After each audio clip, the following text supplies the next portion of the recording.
WELSTech is a bi-weekly podcast exploring the intersections of technology and ministry. It is part of the podcast network sponsored by WELS, the Wisconsin Evangelical Lutheran Synod. Our show today is hosted by Martin Spriggs and Sally Draper.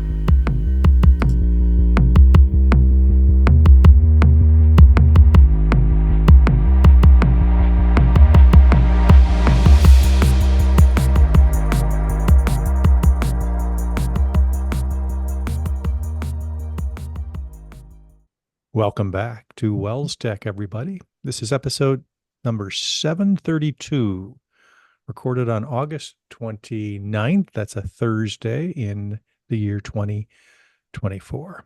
It's a show about technology and ministry and where those two intersect. We call it WELSTech, and my WELSTech partner is with me once again, Sally Draper. Hello, Sally. Hi, Martin. Happy to be joining you this afternoon. It's a hot one here in Minnesota. We decided that humidity is a thing that we're just going to hang on to for a while. So good for the skin. It's better than snow. I mean, there's lots of upsides to humidity. Sure. So. It's one of those days, though, Martin. I've got something kind of profound to share. See if you think it's profound. I once upon a time, a coworker and I were having a discussion, and I said something like, they just don't know how good they have it. Mm-hmm. And I think that's true of all of us. And today I figured out how good I have it when my mouse is working, because of all things, my mouse wheel stopped working today. Yeah. And who knew how much I depend on my mouse wheel? I had to go find a different mouse for the podcast because I was afraid I would be lost without my mouse wheel. I wouldn't be able to podcast. So I borrowed mine from downstairs. But there's little things that we don't realize are so important to us. And, I've heard it said before about a medical condition, like someone broke their arm. Who knew how much we used our arm and our shoulder and how painful it is and things like that. And I think we could maybe draw it a little bit further and talk about our faith life just a little. And, who knew how important everything about our faith is until we have to really depend on it. And we don't want to lose it or miss it in any way. So that's my profound thought for the day. All because of my computer mouse. So yeah. Connecting the dots there. God is doing that for you. Yeah. That's right. I haven't used a mouse in like months now. What do I think I talked about it on the show. I only use trackpads now. That's right. There is no mouse wheel in my life to go haywire. So okay. Yeah, if I lost a finger or something, that would be a big problem. But yeah. Hopefully that doesn't happen to you. It. Yeah. So good. All right. We are I don't know. Is this the first show with a theme since we started? Since we finished the summer series, or did we have I think we're back to normal. We are doing our first traditional school year podcast. Back to work. We are. Yes. A little bit longer format, a few more segments to include, and kicking it off. We say that a little longer format, but they're all about this. The shows are all about the same. They're since I do the editing, they're all between 40 and 50 minutes, something like that. Mostly, so, a rare hour show, but and with the podcast technology of the day, they can speed us up and skip over, what they don't like. So. Sure. Hopefully they don't skip over our main topic today. We decided that we'd like to revisit. Well, there's nothing new under the sun, apparently. That's what Solomon told us. And we've had this topic before, but we're going to get a little bit deeper and a little bit more granular on the concept of volunteers. It's the time of year, and it's timely too, that we're looking for people to get involved with school activities and events, and the church year is starting. Lots of stuff coming up with that. Some people have just emerged from maybe challenges getting volunteers over the summer for things like the church picnic or whatever. And we thought, hey, technology has a part to play in volunteer management, and we decided, well, let's get a little bit more specific. So we're going to be talking about onboarding and orientation. How do you get them started? So you've recruited them, you've used some tools to do that. You figured out, the right fits, but how do you get them off to a good start with the tools they need and answer the questions that they're likely to have? And I've worked with volunteers all my life. I've been volunteer, on both sides of the Mm-hmm. equation, and I've seen the good, the bad, and the ugly. And probably the ugly is, you're being asked to do something, but that's as far as it goes. You don't have any guidelines. You don't have any documentation. You don't have any real good things to get you pointed in the right direction. You kind of start over every time, and it's not a great scenario. Right. I am thinking about where you would go to start over, like how Mm-hmm. you would even begin to address that in more of a systematic way. And I think one thing is knowing who your people are. And, Mm-hmm. obviously, as a pastor of a congregation or a principal of a school, you want to know the people that are involved in your church and school, but knowing them kind of at a deeper level where you understand what their gifts and talents are, Mm-hmm. what their interests are, who is that person that is an electrician in real life and Right. can be called on when you have some wiring issues or whatever it may be. Mm-hmm. So I think getting to know them, and in some cases getting to know their background as well. So some positions, even volunteer positions, might require background checks and things, but Mm-hmm. putting the work in on just getting to know them, building who your potential volunteers are, could be a great place to start. Yeah. So there's a bunch of moving parts there. Obviously, you want to get the position in front of the right people and have it include all the things so that Mhm. they are coming in fully aware of the responsibilities. So, writing a good uh, Job promotion, description. yeah, job description, process, procedures, to have that kind of baked, unless you're asking them to come up with that, and that's kind of a different scenario altogether. But then also to know where to look. Very rarely do you get kind of the right person as they're just kind of stumbling on a bulletin announcement or something that's announced after church. You kind of have to find them. And that's where spiritual gift surveys and volunteer databases of skill sets, that's where those are your best friend. And then obviously somebody who knows how to work it, print out the reports, or just knows the people too. And that's important too, to have a nice, volunteer coordinator type person, whether that's in title only, or whether there's a title, or whether that's just in function only. That ability to connect the right person with the right skills. And one thing that you throw into the equation nowadays is writing the right promotion and maybe using AI to help you do that, which I've done. I've looked at, I've kind of taken a first stab at what I thought maybe would be a good blurb to request a volunteer for such and such a position, but then asking AI's help, I think takes it a little bit further and maybe explores some corners of the position that you didn't think of that you should have been upfront about and said, hey, could involve this, or, maybe we need to be thinking about that. So I think that's all part of the package of that that screening process, that asking process, the whole application side of getting them in the door to begin with. So just throwing out a few ideas around gathering their specific skills. Um, we did in the past kind of ask congregations and schools if they used any kind of a time Mm-hmm. and talent type survey. And I actually found some older ones in our archives, Martin, which it turns out is a pretty evergreen type product. It doesn't get out of date, basically, to ask maybe you want to refresh it with some newer skills that exist now, like are you good at prompting AI or something to that Mm-hmm. effect. But for the most part, there's a lot of different ways that you can ask the questions. And we have just a few different options here that you could learn from what people have done in their churches and things where they've asked for a different experience, or I'm interested in leading, or I'll need a lot of help, or I want to do this on my own, and things like that. I think these are just great examples to give you ideas.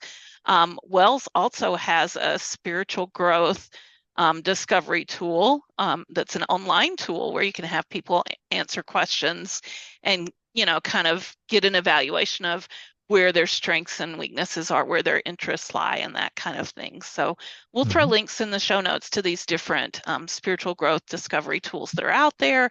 And then, like you said, having a database to store the results in is a really great idea, even if your database turns out to be an Excel spreadsheet that you can search Hmm. somewhere where you at least keep up with the people that have taken the time to take the surveys and things and what their results were, where their Yep. interests lie. Hmm. So once you got them in the door, you Mhm. found the right fit, and they're excited and you're excited.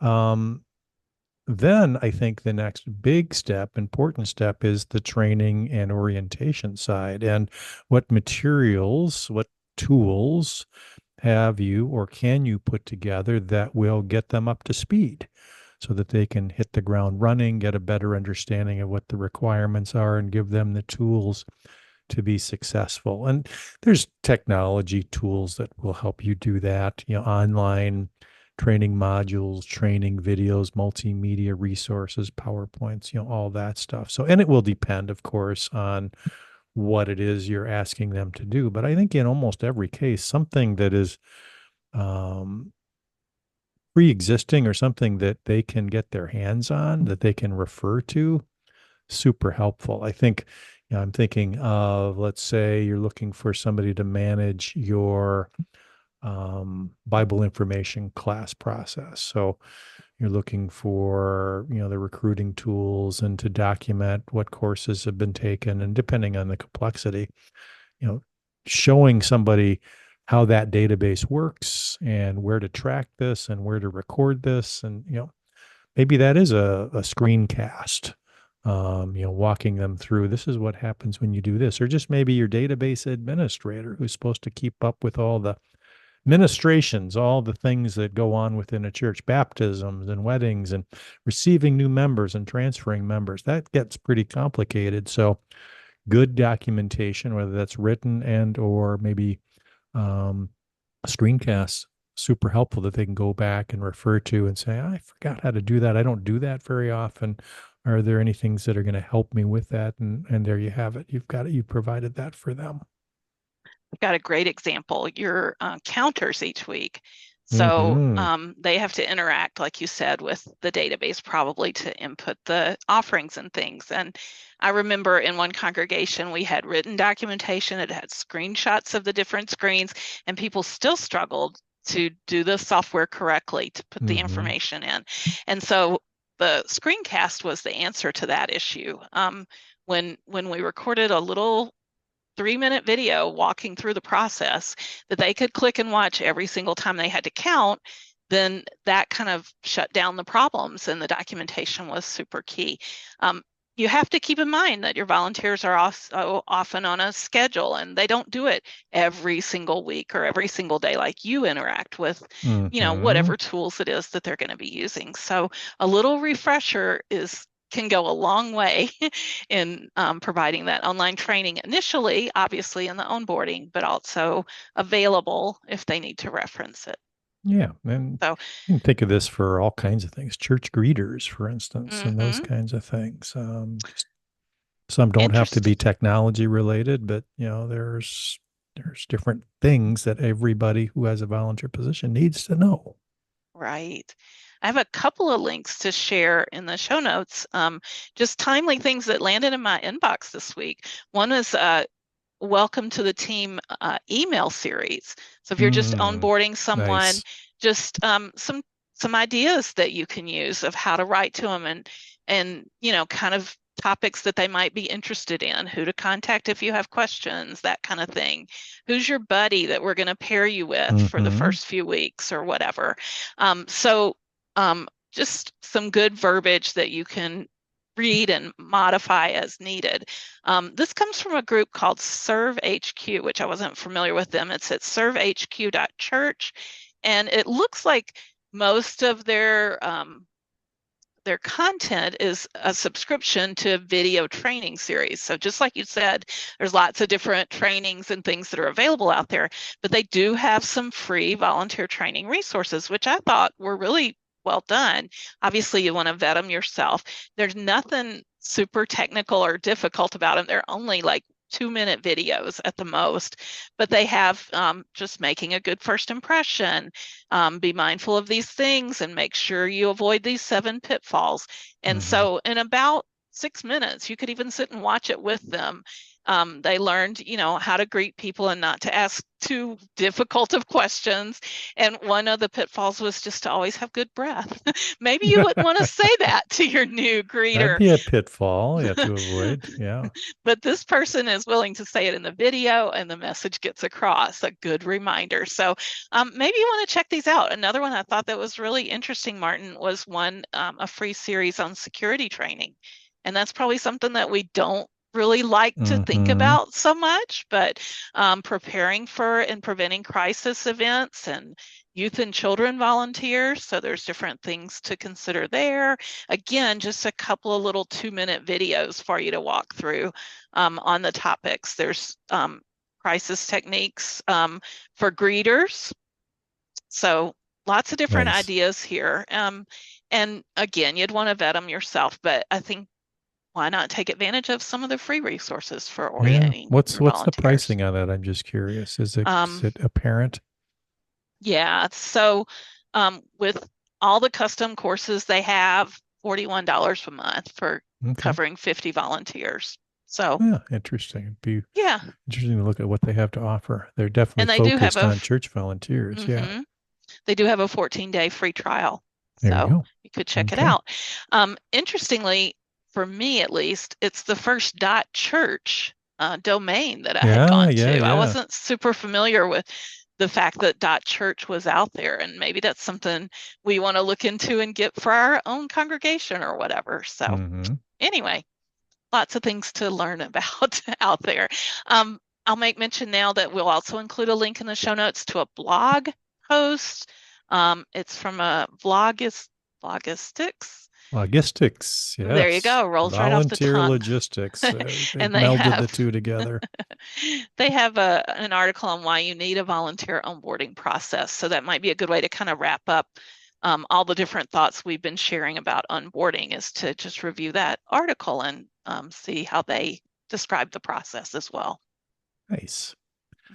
Mhm. That's, I think, enough to whet the appetite, Sally. I think everybody in some way, whether on the giving or the receiving end, deals with volunteers, and we're going to continue this conversation in the next time we meet together to talk a little bit more about communication and the all important recognition slash appreciation side of volunteers. So I think we've all experienced the good and the bad of that too. So good. I'm enjoying this. At least the research part. Hopefully, we shared some good resources there. Mhm. Speaking of resources, the ministry resource segment of our show returns as we go back to the full on WELSTech treatment. And I thought would be good to mention again. I think I've mentioned this in previous podcasts. The Working Genius series of both analysis of gifts of people. They call them geniuses, things that resonate with them, things that God gives them to bring to the table in ministry, and how that affects how people work together. Pat Lencioni, author of a number of books, is kind of the author of this 6 types of working genius. At one point, a couple of years ago, I even went as far as getting certified so I could actually train or do assess and train organizations on this, use the materials and all that stuff. But the 6 types of working genius basically um, segments your geniuses into 6 different categories: wonder, invention, discernment, galvanizing enablement and tenacity. And the neat thing about this, it becomes very practical when you apply it to a team working together on anything. It could be a project. It could be any kind of volunteer activity. And if you don't have the right mix, or if you're missing one of these, it makes it pretty challenging to cross the finish line. Um, so we'll put a link to this. The assessment itself, you can equate it a little bit to who am I Strength thinking of? Is finders, it Gallup's? Yeah. Clifton strength finders. Clifton Strength Finders. Yeah. Except there's a ton of those, and I find it a little confusing once you once you find what your strengths are. This I think is a little bit simpler, and I think maybe more practical. It's different. Let me put it that way. But I would highly recommend it for congregations and schools and faculties to figure out what your geniuses are and why you think the way you do and why you're asking the questions you're asking and why you're frustrated or why you thrive in different situations. So we'll also include a link to the podcast from Pat Lencioni. It's called At the Table, and they often talk about a lot of the characteristics of these geniuses and how he has seen them in their consulting play out in different organizations that they consult with. So it's a great listen. He's very easy to listen to, and I think very insightful. And understands ministry. I think he's got a Catholic background, but basically I believe he understands volunteers ministry and small and large teams. So I think that's great ministry research to get us kicked off for the season. I agree. I'll just pipe in and say that we did this as a team in the technology office, and Mm-hmm. I've done strength finders. I can't tell you what my top five are. I can't even tell you what my number one is. I just don't, it just didn't grab me like this Mm-hmm. does. I know who I am on the widget scale, and Mm-hmm. I see it play out day in and day out. I know what my non-genius aspects are as well, and I see that play out too. And it just gives me like a comfort level of that's who I am and that's what I'm here to contribute. That's why God put me here, kind of thing. Like Yeah. those are the skills that I have that I can give to this team, and I want to make use of them. So Yeah. it's pretty cool. Yeah, if it's something after you take a look at this, you want to learn more or talk about it, certainly, give me a holler and I can give you a little bit more detail too. Awesome. All right, it is time for our tips/picks of the week segment, and it's always ladies first on WELSTech. Mhm. So, Sally, what's your pick? My pick is kind of practical. It's from the U.S. Postal Service, USPS.com, and they have something called Click and Ship. Click and Ship is basically a way to print your own postage at home. If you can, get the weight of your package and the dimensions of your package, then you can print your own labels, and you can even schedule them to come and pick up the postage if you're so desire. So this is obviously for boxes and things, but I would think churches and schools do shipping, and being able to do that from home is an advantage. So I've used it recently. I wanted to send some packages. I had a pretty good number of them I wanted to send. And so I thought, well, I should check out one of those services like stamps.com or Pitney Bowes or whatever it is. And they're great. I did check them out. They have free trials, but they basically cost um, a membership fee, like $18 a Mm-hmm. month or something to be Whether you able use to it or use their not. service. Yeah. And they give you discounted postage then based on being a member there. USPS doesn't charge you anything. You just get the rates presented to you as if you were standing at the post office window and he was saying to you, do you want express or whatever? And you can pick what you want and print your label. You don't have to have a special kind of stick on label or anything. You can print it on paper and cover it with tape, put it on your package with tape, and that's just fine. And if you take them into the post office and stand in line with them, then they'll give you a receipt with the tracking numbers, or you can literally just drop them off, and the tracking numbers are saved for you in the software because you have an account here. It has all that information, so you can track them from your account on the U.S. Post Office site. So I had a good experience with it. The one thing I wanted to do was send like a bubble envelope, and they didn't have envelopes here. It's really just for boxes at this point. I found an alternate solution by using PayPal shipping, which does have bubble envelopes as an option. Hmm. And so if you have a PayPal account, there's no extra fee to use PayPal shipping if you want to go that route.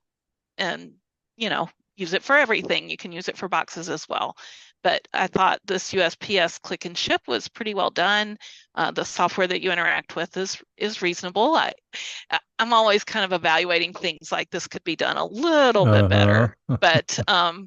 but it's not cumbersome. It's reasonable to work through the process and get your packages Yeah. shipped. So that's my Yeah. pick.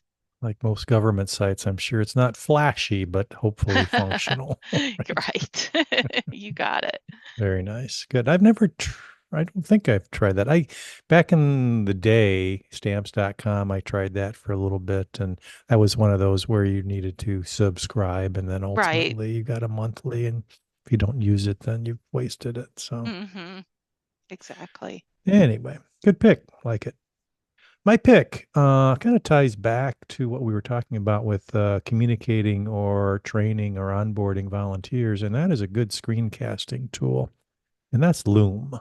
Loom has been around quite a while, actually, and I looked it up on WELSTech, and I don't know if it was me or Jason or somebody recommended it as a pick in 2000, so 4 years ago. So it's about time we brought it back. They've Wh- made some improvements. Um, and I actually used it when I taught the master's class that I did about a year ago. It's almost a year and a half ago now, to basically interact with my students. So the way Loom works is basically a screencasting tool. It records your webcam as well as your screen actions and your audio, just like most screencasting tools do. But one of its benefits is it's super easy to get going. It's just a browser extension. You can record a screen, you can record a tab in your browser. It just kind of works. You click the button and you go. And then it automatically saves it to the Loom website. So you're not having to download, upload, whatever. Easy inline editing once you're done. So once you're done, once you've clicked finish, you can go right to the editing screen and edit it. And it just allows you to quickly interact with somebody in a more friendly way, more personal way than, let's say, email or even chat, where they get to see and hear you. So that's kind of what it's made for. It's to improve the communication channel between you and whoever it is you're talking about, so or talking with, and what you're talking about. Um, One thing it does is it automatic, and you can change this, but the default is that its playback is at 1.2 speed, so it speeds it up. So if you have a tendency to talk slower, you're very deliberate, and they're just waiting for you to get to the point. They are listening to you a little bit faster than you recorded it, and they can speed it up even faster. So it kind of greases the skids for more efficient communication. Um, you can move your if you're doing a web, if you're using your webcam, the bubble of you in the screen, usually a circle in Loom. You can move it wherever you want on the screen, super easy. And it just, once you have an account, and that's the other part. I think there's a free version, but you're limited in the length of the video. But if any of you are educators, you get a free account. So through my MLC email, I'm able to get a free unlimited account, which is kind of nice. And that's kind of what I used it for. But I've used it for other purposes since then as well. So um, It doesn't have all the features, let's say, like a Camtasia would. You don't have all the lower thirds. And I mean, it's not a professional screencasting thing, but it's meant for streamlining audio video communications. So it's kind of the next level of chat where you can actually go back and forth and somebody can send a loom back. And so it's more like an asynchronous video conference. So it's actually pretty cool. I like it. So that's Loom, Loom. You can get to it at loom.com. Try it out. But I like it. It's a good tool. I had to smile because when I go there, one of the first things that jumps at me is that it's AI powered. So I bet 6 months ago or a year ago when you used it for your class, it didn't say that because it probably had the functionality there, but I had to look up what was Now they have to AI brand it. powered, Yeah. and it says it's that it transcribes Transcribes. Yep. your text and creates Hmm. a text version of your video, and that's the AI power that's working for you. I think So, it does a summary too if you needed to do that, okay. that kind of stuff. So Yeah. So, everything's getting smarter and smarter. yep, yep. So, very quality tool. Never had any problem with it. So, and I've used all of them, Screencast-O-Matic and Screencastify, and what are the two from Camtasia that basically do this? Well, from TechSmith, Snagit, and Camtasia. Snagit, right? Camtasia. And I meant TechSmith. Yeah, and yeah. Snagit does it too. Yeah. Hmm. hmm They So used to have something called Jing, but I think they've kind of that's defaulted right. to Snagit now. Yeah, hmm yeah. So anyway, so that's my pick. Sally, we should move on to our community news and feedback. We should, and it's time to look at Canva. Yay! Canva was my pick last time we met and had a Hmm. podcast, and we got some community feedback from our friend Tom Rosenau, who's principal in Fox Lake, Wisconsin. And Tom said you can get Canva Pro for free if you're a nonprofit or an educator. So totally worth the price tag, worth paying for, I'm telling you. But if you can get it for free, I encourage you to run over to Canva's website and take advantage of that. So churches qualify under the nonprofit, and of course, our schools would qualify under the educator discount. So Canva Pro, and it says it's for teachers and schools and students. So Hmm. 100% free and full of amazing things. What did I learn last night? I was watching a video last night about Canva, and I learned how to make um, patterns. So like repeatable patterns like that would be on gift wrap or Mm. a background for a screen or whatever it may be. And Canva can do that for you. It's really cool how it works. So maybe one day I'll make a screencast about that, or I'll just point you to the one that I watched. Yeah. But I just am every day discovering new things that Canva can do. Did you know it has a lot of AI built in, including AI writing, because Canva can do docs and PowerPoints and things like Hmm. that. And one of the features in their Magic Suite is that you can paste in some content of well, I guess you would paste it in like from an AI generator, AI content, and there's something that you can give it your own writing and it'll turn the AI content into your voice. And so it sounds like you're writing. And the example I saw was I want to say it was somebody planning for weddings or doing some marketing for a wedding promotion. Hmm. And it changed it from some pretty stiff text to, hey girl, it's great that you're engaged, and blah, blah, blah, which was her style or whatever. It just made me laugh. But, if you're buying a product, you want it to be relatable, I guess, Yeah, and that putting it in sounded your a own lot like me. voice. That's something like I would say, I think. Hey girl. Yeah, that's how you'd say it too, right? Uh-huh. Uh-huh. Anyway, moving right along. If you have a chance to get Canva Pro as an educator or nonprofit, then I encourage you to do so because it's a great tool. So check it out. Awesome. Yeah. Thank you, Tom, for sharing that reminder that that is available. So Oh, okay. we're up Um, to some more AI. we are, and I have a bad link on my screen, so I'm not going to share the screen right now, but we'll have the link in the show notes. An announcement from our friends at Blueprint Schools um, that they have a new online course called Chat GPT for Parents.